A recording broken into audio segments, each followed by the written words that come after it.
Hi Cumru friends, this is Miss Wilson reading Chapter 5 from The Chocolate Touch.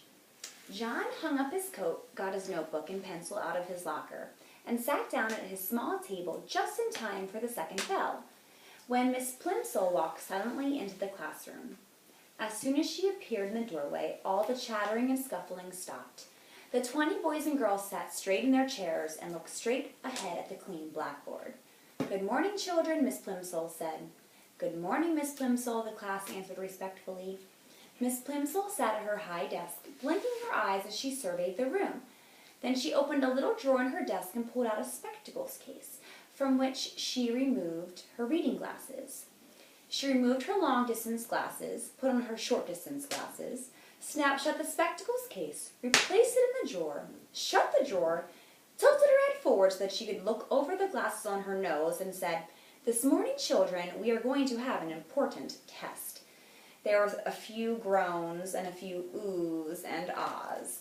Miss Plimsoll lifted up one of her hands, and silence was restored instantly. "No complaining, please," she said sternly. "This test will show me how well you have been learning your arithmetic this year. It will be a short one, and I am going to write just 4 problems on the board. I shall expect that you will solve them swiftly and accurately and to write your answers neatly. You will place your paper in front of you now.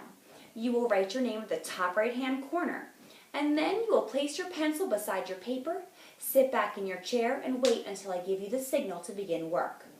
Miss Plimsoll turned to the blackboard and began chalking up the test problems. Tests always made John nervous. Besides, his lips were feeling dry, and the taste of chocolate was strong in his mouth. He raised his hand. "Yes, John?" Miss Plimsoll asked.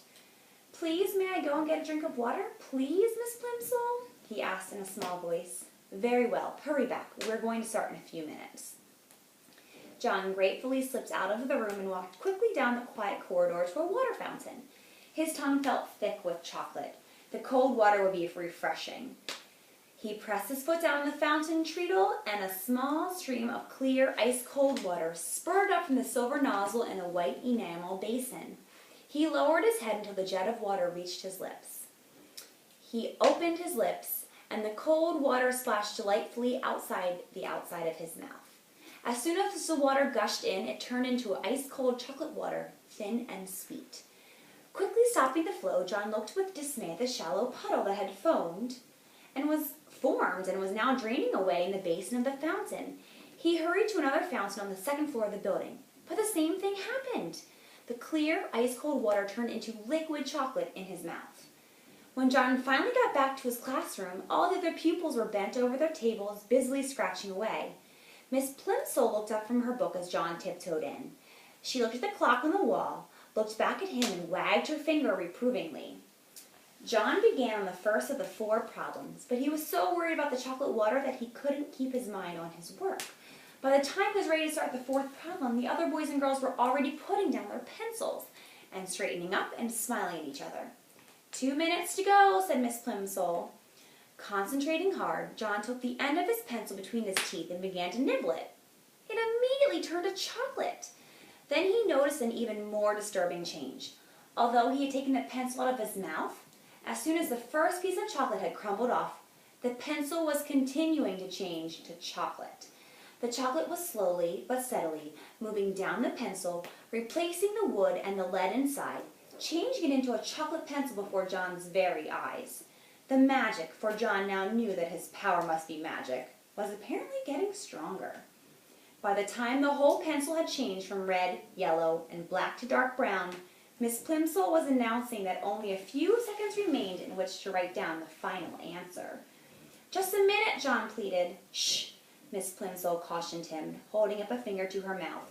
"Shh," chorused the slow workers, who were becoming almost excited as John.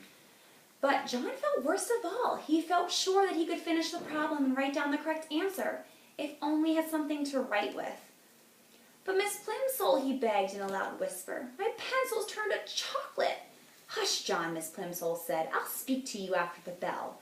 John tried to write with his changed pencil, but the point was too soft, and he only succeeded in making a chocolate smear where he should have written 72.